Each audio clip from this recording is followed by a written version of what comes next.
Hello again, Internet. Welcome back to the Simgeeks podcast. We are your hosts, Will and Dave, and today we are joined by Dr. Naomi Bender and Carrie Gigray, both from Washington State University, and they are going to talk to us about Native American health and the simulation involved in a center that they just opened up. So, Naomi, why don't you go ahead and give us your introduction, tell us who you are, where you came from. Sure, I answer. Good afternoon. Like you said, my name is Naomi Bender. I'm an Indigenous Quechua woman, and I'm the director at the Center for Native American Health. I've been working for WSU for about 4 years now, but I've been working in health and allied health pathways and building programs for almost 20 years. And Carrie?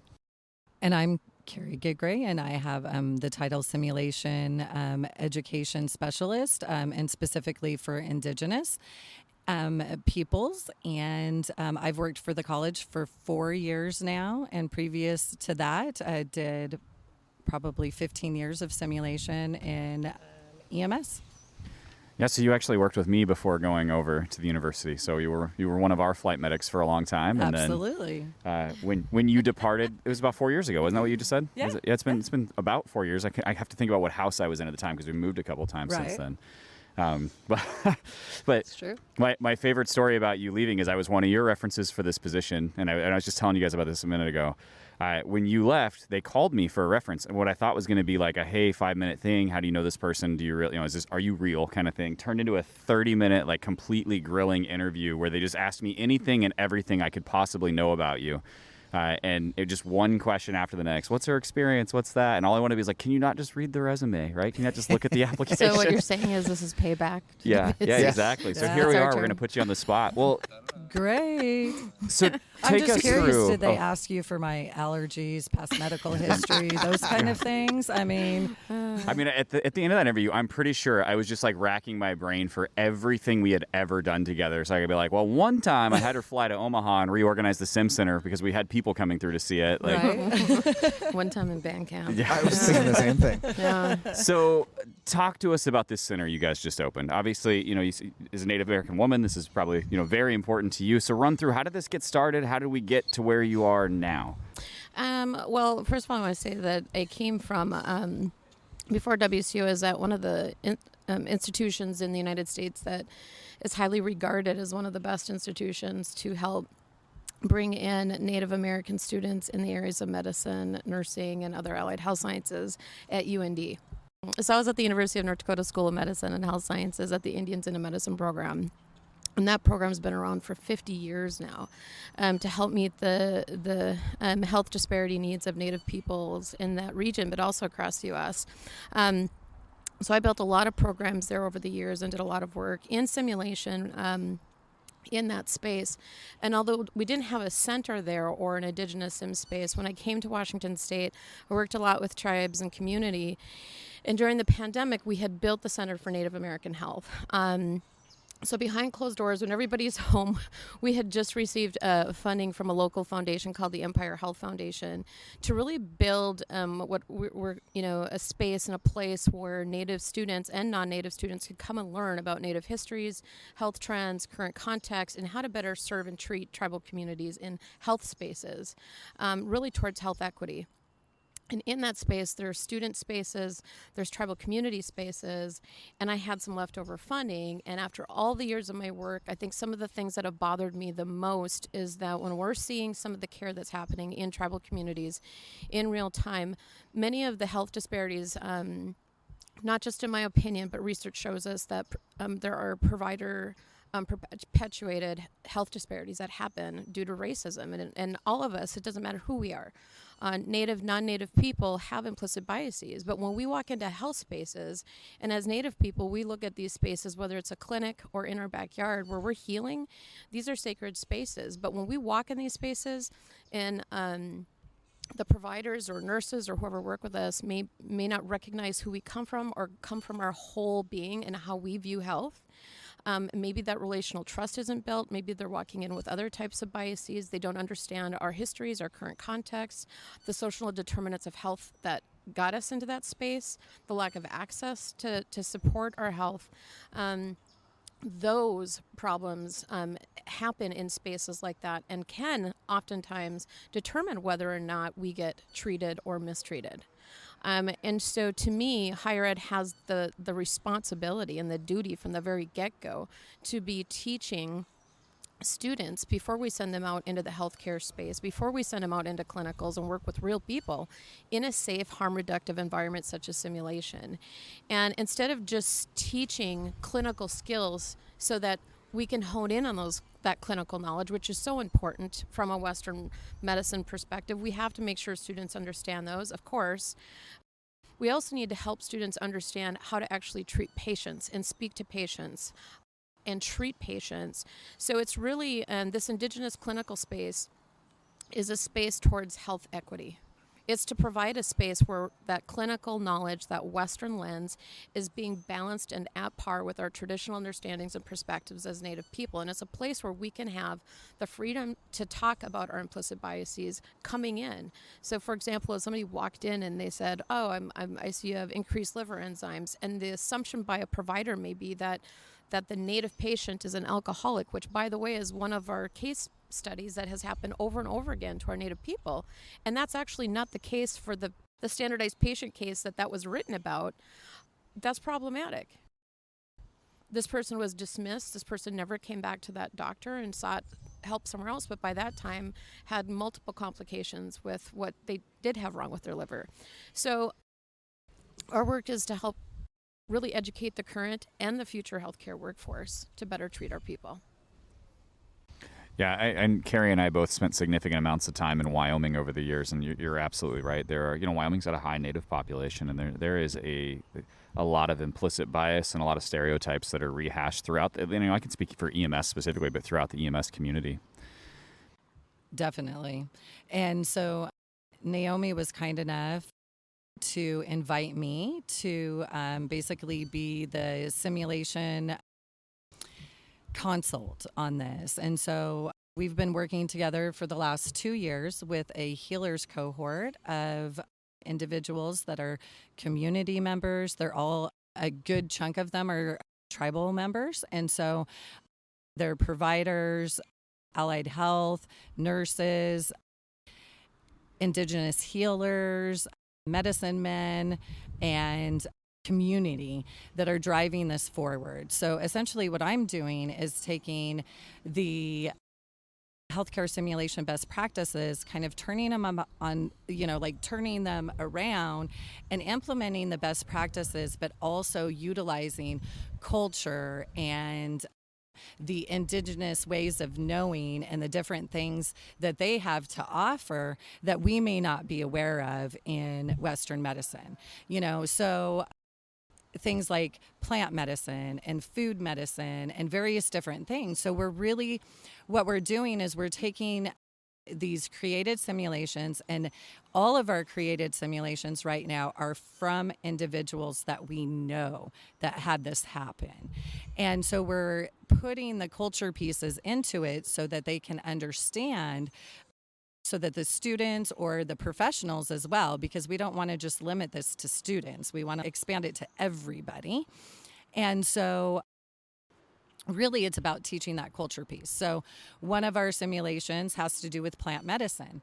And so we create a wound that has to be excised and, the gross stuff taken out. And then it's created as a 48-hour follow-up, and we have plant medicine that is on that wound, and then we just see what the students do. They unwrap it, they look at it, and it looks healthy, and some students will ask questions about it, and some students will go, "What's that green stuff?" And then other students won't do anything. And then so when we sit down and debrief, we try to figure out what is that learner's frame, like why did they choose to ask the questions, or why did they choose not to ask the questions? And then we do some sort of learning about that. So a particular plant that some people might call nature's Band-Aid is called plantain. It's not like the banana. Okay, it's what most people would call a weed. And we actually would use that and teach them how to make a plantain dressing, basically, or those kind of things. And it gives that opportunity for the psychologically safe space to be there. And then the students or the professionals can just ask questions to the Indigenous providers, and they can get the perspective of both being an Indigenous person walking that line between Indigenous and Western medicine, because that's what they're doing as a provider, whether it's, an EMT or a paramedic or a nurse or a physician or a naturopathic doctor, So that's what we're trying to do, is meld them together to create patient-centric care, not patient care.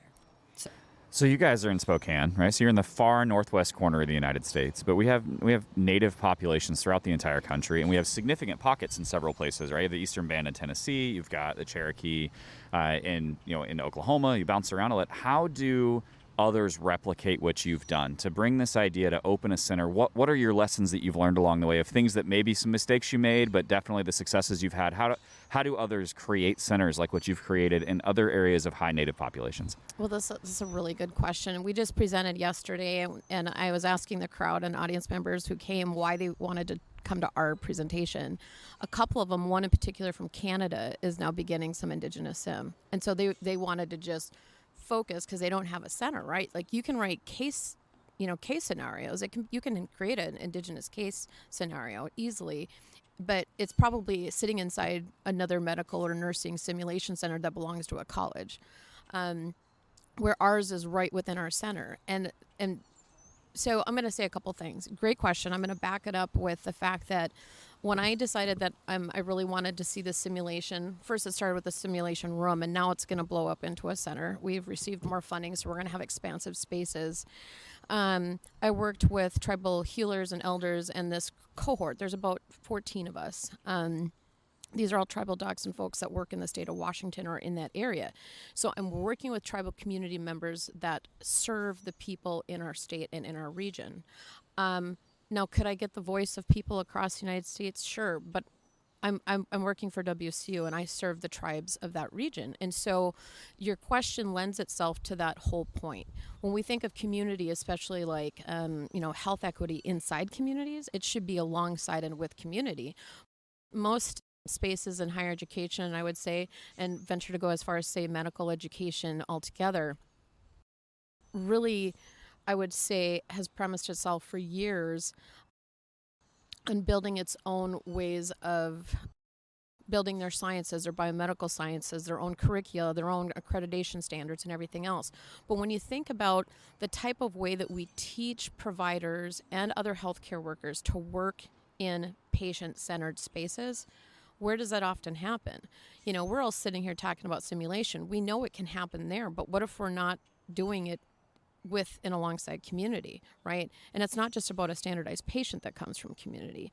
So having said that, we worked with community members, and now that we're expanding the space to an additional, somewhere in an additional 1,500 square feet, maybe more, we're working with several tribal community members. We're asking elders to come to our space. If you wanted to come into the space and even tell your story from our sim space and zoom it out into the world so that other health students can learn from across the state, or even Native youth who want to maybe one day become a physician. That sim space has multi-purposes.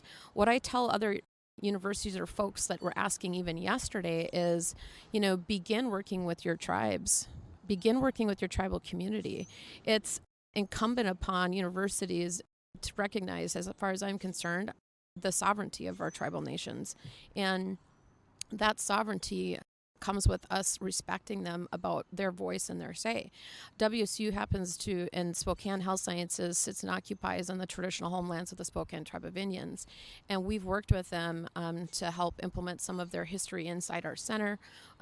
We also have representatives of theirs on our tribal advisory board. We have a tribal advisory board to our Native American Health Sciences. So I would encourage a university that wanted to do something like this to have meaningful and consistent and sustainable efforts with tribes. It can't be a check the box. It can't be a one-off.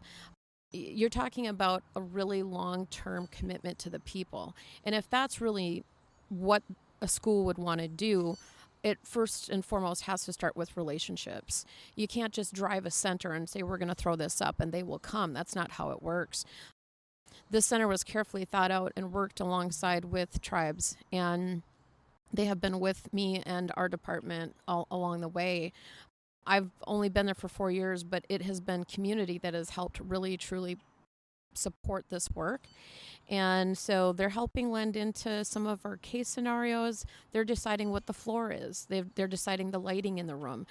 Our elders are saying, I don't like how bright the lights are. And so if I want to tell my story, because we speak through story, right, in that space, if I have an elder teaching medical students and we're in a debriefing space after they've come in and they've worked with an elder standardized patient and he wants to share a story, one of them said, I want to be able to turn the lights down. They bother my eyes. And so our sim space has dimmable lighting in it. The floor is cedar, which is one of our wood trees in the Pacific Northwest and is often used to make cedar hats. Cedar's used constantly and abundantly throughout our tribes to make many different tools and utilities for our tribe and tribal people, but it's also sacred to our people in the Pacific Northwest. And so is salmon. And so the color of the floor is kind of this reddish kind of tone. And the elders and our tribal folks chose that color specifically. Also inside that space, they wanted to have healing modalities, which are some healing bundles like sage and sweetgrass and cedar. They want Plateau tribe and Salish tribal art inside that space. So if I were just doing this, it wouldn't look or feel like it does in there. We wouldn't be doing the work we're doing, and we're learning along the way. I mean, when we say we're a first in the nation, there's so much to this, and there's so much learning process, and this is why it's so important to have Carrie, because we're not trying to rebuild what the Western medical curriculum or nursing curriculum SimSpace has created. That's not our goal. Our goal is not to mimic what's in the building 2 doors down from ours at the College of Medicine, Nursing, or even their pharmacy simulation. Ours is very unique, and it serves a unique purpose. We feel very blessed and fortunate to have her because she has, not just with her education, but with all of her life experiences. And of course, she's learning along the way. She's learning a lot from our Indigenous healers, but truly that balance of simulation and how it can be utilized in other meaningful ways that I don't think simulation has considered really in the past. I would agree with that, that it's difficult, but I think it's necessary because, Indigenous people have the lowest health outcomes of all races, period. And that's not right. They are keepers of the land before my generations of life were here. And for me, being a non-native, it's really about helping people who don't have a voice and being able to really help Naomi elevate her work and what she's doing, but ultimately help change the way that providers, whomever they are, those healthcare providers, enter into an exam room and talk to somebody. And this is easily replicated across all types of I would say communities and demographics of patients served. Yeah. I mean, I think this can link when we look at, and I've said this before, I think when we look at patients served, right, in simulations, you could feasibly create a simulation space that's meant to serve many different types of folks, right? The LGBTQ community, Indigenous people, Black African American people who quite often, actually are mistreated in the health system. Well, and I think the biggest point that I've taken from this, and to what you've explained already, is there is no one answer to this. It doesn't sound like you can take what you guys have done and put it anywhere else. It has to be built specific to each community it's put into, which is a very easy thing for me to say, but it's an almost impossible thing for me to wrap my head around and actually understand. Like everything that you're describing, there's no one answer. There's no good answer for how do we keep doing this. It's got to be done at the individual level. So you guys are here talking about it here. You're telling us about it. But, like you said, all the students in your class yesterday, they can leave there with some really, really good ideas, some really deep understanding, but they still can't just take what you guys did and go home and do it. No. Like, it's Well, gonna be Yeah, different. and they shouldn't, for sure. They shouldn't. And I think there's a really meaningful way that we could work with many other people. Like yesterday, one of the things that I was learning by listening to everybody and why they wanted to listen is they're writing these Indigenous case scenarios, and they wanted to hear how we built our center and what we're doing. And I asked for everybody's emails. Is there anybody that's interested in building an international cohort towards building Indigenous best practices towards simulation? Because that doesn't exist. And if we're going to do it, we want to share, right? The point is to share. Like, if we're going to be a benchmark for the nation, we want to work with so many other people to take it to their communities. What we're doing shouldn't just impact tribes and healthcare workers in the state of Washington. This should impact across the world. There's Indigenous people all over. And so I think it's really important that, to me, there is a way and a means to create a framework, I think, around this, sort of like a to-do sort of thing, like we were discussing about definitely working with community. But I also think there's different ways in building policy. Like right now, Carrie and I are working on writing policy for the simulation center. Is it my goal right now to get it accredited? No. But is that something that can potentially happen? Yes. Can I see that happening? Sure. But my goal isn't for that. My goal is to truly change. I want to change the way our people are treated when they walk out that door, when they walk across the stage and they go into a healthcare system. I want to see an effect change. I have to admit, this is probably one of the deepest things that we've done on here. I'm actually really impressed. So Okay. Yeah, That's good. No, this is really good. I mean, we tend to be a little lighthearted. We take a really light approach to things, but this is fantastic. Just listening to you guys, like I've known Carrie for forever. Yeah. And I remember you reaching out to me a couple of years ago when you guys were starting on this and talking about virtual reality and how that may get played into it. And I don't think we ever even made it that far into that conversation, but Yeah. you guys have, you've just done a shitload of work since then, and you've come a really long way. So I'm just completely blown away by the work that you guys are doing. Well, thanks for inviting us. This has been fun. We thank you for the opportunity. Yeah, for sure. Well, guys, before we tap out, I always try to do this for everyone. Do you have any parting thoughts, any words of wisdom, anything you want to share to people that listen to the Simgeeks podcast? I think I'm going to say that if you're interested in doing this work, you have to take an inward look at yourself and see what really drives your heart, your soul, and your mind around this. Because although I've learned so much, it's like that good feeling. And at the conference, on our first speaker, he was talking about all of those tick boxes. For me, that's what this work does. It's helping not only my work as a healthcare provider to help other people, because that's what we get in that for. And I'm hopeful that even you can create that ripple effect that goes out and change all of these horrible things that have happened to Indigenous people. I would say that I'm not really good at staying in my lane. I have learned over the years that I would tell people, be brave. And I say that because I think we all get really fixated and used to our world around us and how things are done in simulation and how things are done in higher education and how things are done in medical education. And we think, what's the next best, biggest trend? And right now it's health equity. Health equity is huge. Health justice and belonging in health equity is huge. But I sit there and ask myself, how has this not been part of a curriculum or been part of our world? When we think of 500 years of our tribes being mistreated and things by our government and some of the things that have happened and transpired in the United States, the onus is on us as individuals and as communities and institutions. And if we can impact and make change, sometimes it takes one voice, sometimes it takes 100, but I would just encourage people out there you get an idea, get good people around you. And I think when that happens and you work with community, your work will go far. Do not do work in siloed efforts. They do not. It just doesn't work. Community is where it's at. And that's why I say I never stay in my lane. I'm always out there and everyone else is.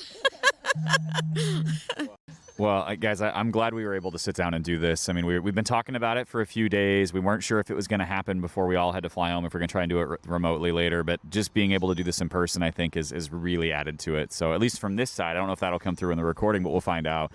But thank you so much for the work that you're doing. Thank you guys for joining us here on the podcast. Yeah. Thanks, guys. So, for the Simgeeks podcast, my name is David, And I'm Will. and we will see you in the next episode. Thanks for listening.